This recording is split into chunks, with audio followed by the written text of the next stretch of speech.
Hey guys, I welcome you all to my YouTube channel Gardening Paradise and hope you all would be doing great.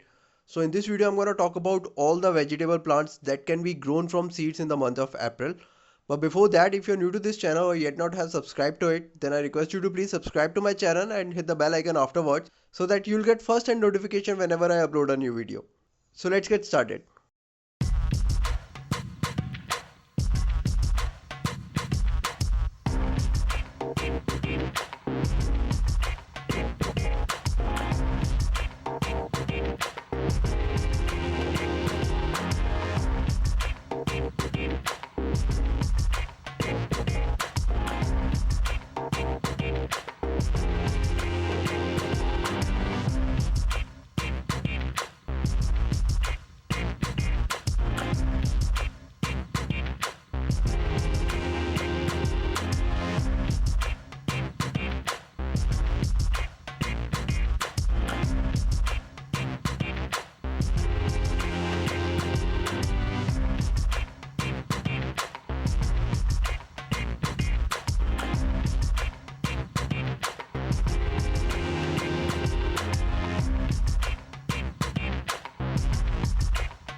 I hope you must have enjoyed this video.